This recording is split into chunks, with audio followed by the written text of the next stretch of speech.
नमस्कार, मैं डॉक्टर सुषमा पांडे, सह आचार्य राजनीति विज्ञान, आप सभी का हार्दिक स्वागत करती हूँ। आज के व्याख्यान में हम बात करेंगे बीए फाइनल राजनीति विज्ञान में पढ़ाए जाने वाले प्रथम प्रश्न पत्र पाश्चात्य राजनीतिक विचारकों के संदर्भ में, और उसमें हम विशेष रूप से चर्चा करेंगे कार्ल मार्क्स के इतिहास की भौतिकवादी व्याख्या या आर्थिक व्याख्या के सिद्धांत के संदर्भ में। पिछले व्याख्यान में हम कार्ल मार्क्स के इसी सिद्धांत के अर्थ और साथ ही साथ हम मार्क्स द्वारा इतिहास को किस तरह से विभिन्न युगों में बांटा गया है उसके संदर्भ में चर्चा कर चुके हैं। उस चर्चा के बाद यदि हम इतिहास की भौतिकवादी व्याख्या या इतिहास की आर्थिक व्याख्या के सिद्धांत के निष्कर्ष की बात करें तो हमें कुछ मूल लक्षण, कुछ बातें इस सिद्धांत के द्वारा दिखाई देती हैं, जिनके बारे में हम आज चर्चा करेंगे। साथ ही हम चर्चा करेंगे कि इतिहास की भौतिकवादी व्याख्या की क्या आलोचना है और क्या महत्व है। तो हाँ, हम आरंभ करते हैं कार्ल मार्क्स के इतिहास की आर्थिक व्याख्या सिद्धांत के लक्षणों से, उसकी मूल बातों से, या उस सिद्धांत के क्या निष्कर्ष हमारे सामने आते हैं उससे। पहली बात जो इस सिद्धांत के द्वारा हमारे सामने आती है, कार्ल मार्क्स कहता है कि सामाजिक जीवन के जो परिवर्तन हैं वो सामाजिक विकास के निश्चित नियम हैं।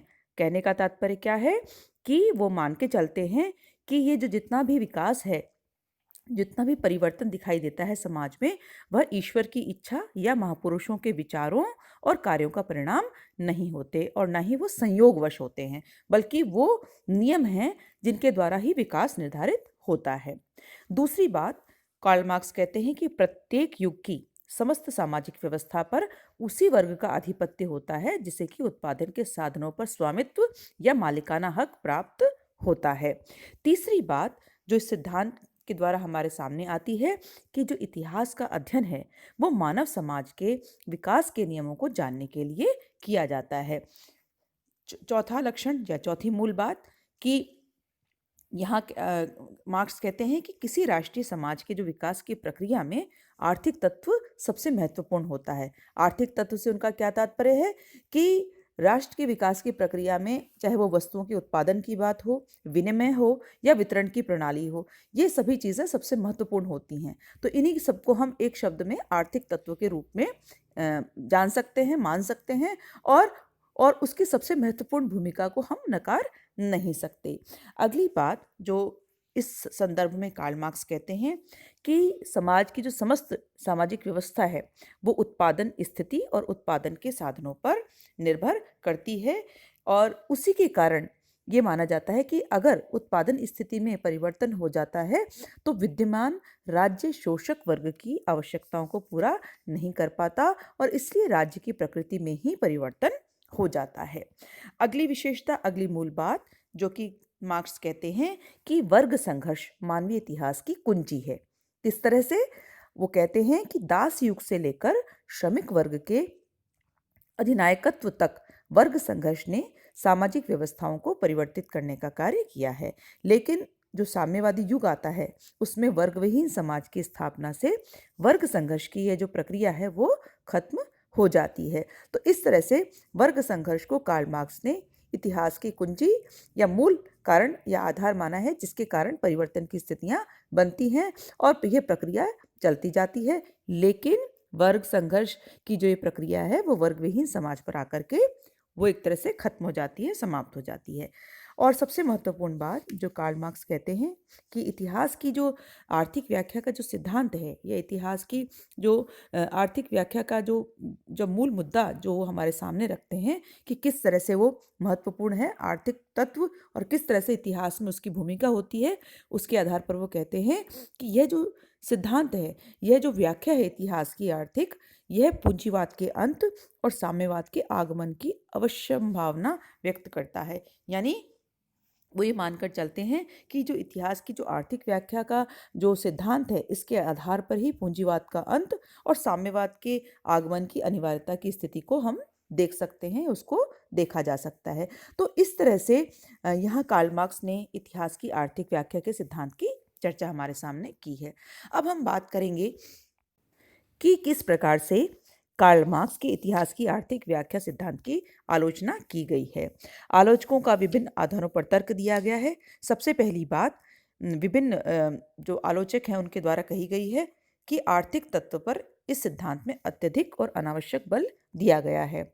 आलोचक क्या कहते हैं कि मार्क्स ने समाज के राजनीतिक, सामाजिक और वैधानिक ढांचे में आर्थिक तत्व को ज़्यादा से अधिक, आवश्यकता से अधिक महत्व दिया है, क्योंकि अगर हम इस चीज़ को मान भी लें तो वो कहते हैं कि दूसरी ओर ये सत्य भी है कि वर्तमान समय में जो आर्थिक तत्व है अधिकाधिक महत्वपूर्ण होता जा रहा है, लेकिन ऐसा होते हुए भी जो सामाजिक व्यवस्था केवल आर्थिक तत्व पर ही आधारित नहीं होती, बल्कि आर्थिक तत्व के अलावा अन्य तत्व भी होते हैं जो कि सामाजिक जीवन को निर्धारित करते हैं और उनको हम नकार नहीं सकते। और ये तत्व कौन से होते हैं? इनमें भौगोलिक तत्व हैं, सामाजिक वातावरण होता है, मानवीय विचार हैं, अनुभूतियाँ हैं। ये सारे तत्व जो हैं वो भी सामाजिक जीवन को निर्धारित करते हैं। तो केवल और केवल मात्र आर्थिक तत्व को सामाजिक परिवर्तन में महत्वपूर्ण मानना ये उचित प्रतीत नहीं होता। दूसरी जो आलोचना कि आर्थिक आधार पर सभी ऐतिहासिक घटनाओं की व्याख्या संभव नहीं है, क्योंकि प्रत्येक ऐतिहासिक घटना का आधार आर्थिक तत्व नहीं हो सकता, और यह कहना सही नहीं है या ये उचित नहीं है कि प्रत्येक ऐतिहासिक संघर्ष उत्पादन तथा वितरण की व्यवस्था का परिणाम होता है, क्योंकि कई बार ऐसा भी होता है कि जो बदलाव होते हैं वो केवल और केवल आर्थिक तत्व उसका आधार नहीं होता, बल्कि अन्य कई कारक भी होते हैं। और कई ऐसे कारण भी होते हैं जो कि अगर हम देखें इतिहास की ओर, तो मनोवैज्ञानिक आंदोलन और राष्ट्रीयता के विकास को अगर हम समझना चाहते हैं तो उसमें भौतिकवाद या आर्थिक तत्व को इतना महत्वपूर्ण स्थान नहीं दे सकते, क्योंकि इससे मनुष्य के मस्तिष्क पर आदर्शों के प्रभाव को हम नहीं समझ सकते कि किस तरह से बदलाव की स्थितियां जन्म लेगी। केवल आर्थिक तत्व इसका निर्धारक नहीं हो सकता।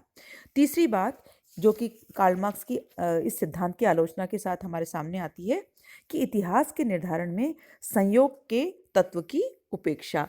मानव इतिहास में जो परिवर्तन है वो परिवर्तन संयोग से ही होते हैं। हम इस तत्व की उपेक्षा नहीं कर सकते, बल्कि हम यूँ कह सकते हैं कि कई ऐसे ऐतिहासिक घटनाक्रम हुए हैं।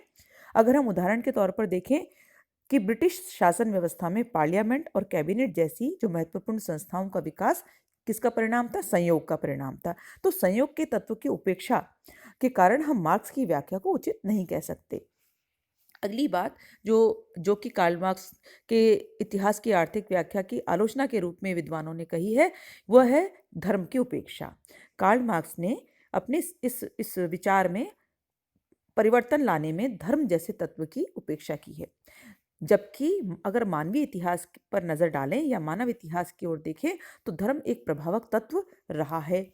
यूरोप में बहुत लंबे समय तक राजनीतिक परिवर्तनों को लाने में ईसाई धर्म की प्रमुख भूमिका और रही है, और आज भी पश्चिम एशिया की राजनीति को हम धर्म के बिना नहीं समझ सकते। तो इस प्रकार हम धर्म की उपेक्षा करके परिवर्तन की बात नहीं कर सकते हैं।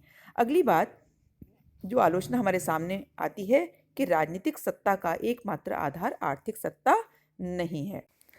मार्क्स ये मानकर चलता है कि आर्थिक कारण ही राजनीतिक सत्ता का मूल तत्व है, जबकि अगर देखा जाए तो सभी जगह यानी सर्वत्र राजनीतिक सत्ता का मूल आधार आर्थिक कारण नहीं होते।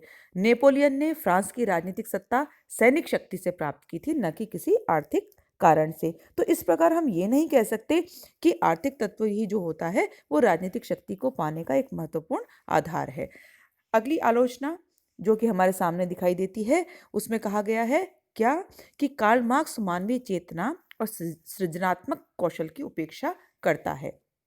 मार्क्स का विचार क्या था कि जब उत्पादकीय शक्ति में परिवर्तन आ जाता है या बदलाव आ जाते हैं, तब उत्पादकीय शक्तियों में भी परिवर्तन आने के साथ साथ स्वाभाविक रूप से जो बात की उभर के आती है कि परिवर्तन क्यों होते हैं। तो एक प्रकार की उत्पादन प्रणाली बदलकर जब दूसरे प्रकार की उत्पादन प्रणाली का जो रूप धारण करती है, तो ऐसा क्यों होता है?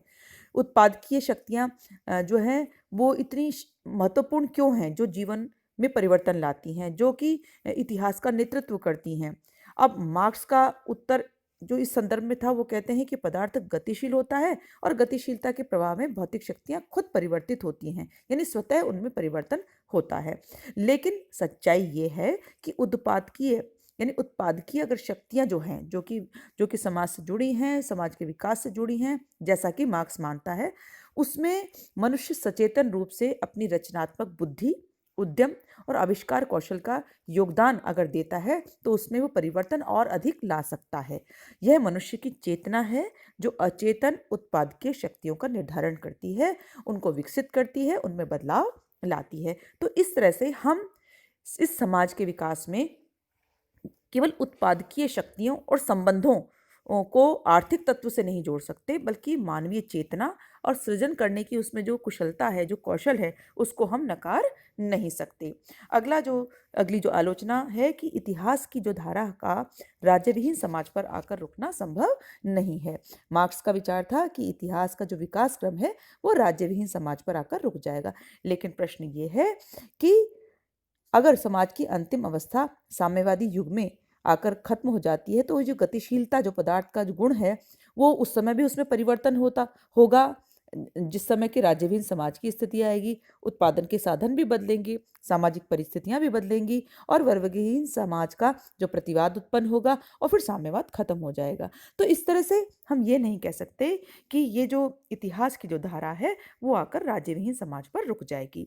और अंतिम बात जो कि हमें कमी के रूप में नजर आती है कि जो कार्ल मार्क्स हैं वो इतिहास की अवैज्ञानिक तरीके से व्याख्या हमारे सामने करते हैं। जिस तरह से उन्होंने हमारे सामने समाज के और इतिहास के क्रम को रखा है, उसको हम स्वीकार नहीं कर सकते, क्योंकि इस तरह से समाज में आर्थिक तत्व जो है इतिहास का मूल आधार नहीं हो सकता और परिवर्तन का कारक नहीं हो सकता। किंतु इन कमियों के बावजूद हम ये नहीं कह सकते कि कार्ल मार्क्स का जो इतिहास की आर्थिक व्याख्या का सिद्धांत उचित नहीं है या इसका महत्व नहीं है, बल्कि कुछ ऐसी बातें हैं जिसके आधार पर हम इसके महत्व को नकार नहीं सकते। कि पहली बात, मार्क्स ने सामाजिक संस्थाओं में आर्थिक कारकों पर बल देकर सामाजिक विज्ञान की महान सेवा की है और इतिहास को बदलने में उन्होंने जिस तरह से माना कि आर्थिक शक्तियों का सर्वाधिक योगदान है, तो वो अपने आप एक महत्वपूर्ण बात है। इसके अलावा कार्ल मार्क्स ने अपनी इस धारणा के आधार पर इतिहास के आधार को व्यापक करने का और अध्ययन की एक अलग पद्धति और दृष्टिकोण विकसित करने की बात की है। और यह इस दृष्टि से भी उपयोगी है ये सिद्धांत, क्योंकि यह प्रतिपादित करता है कि आर्थिक परिस्थितियों की उपेक्षा करके इतिहास का वास्तविक या वैज्ञानिक अध्ययन नहीं किया जा सकता। तो इस तरह से कार्ल मार्क्स ने अध्ययन को एक नया दृष्टिकोण, एक नई सोच दी और इस कारण हम उसके महत्व को नकार नहीं सकते। तो आज का यह व्याख्यान स्टूडेंट्स यहीं खत्म होता है। अगले व्याख्यान में हम आपके साथ पुनः नए विषय के साथ बातचीत करेंगे। तब तक सभी का धन्यवाद।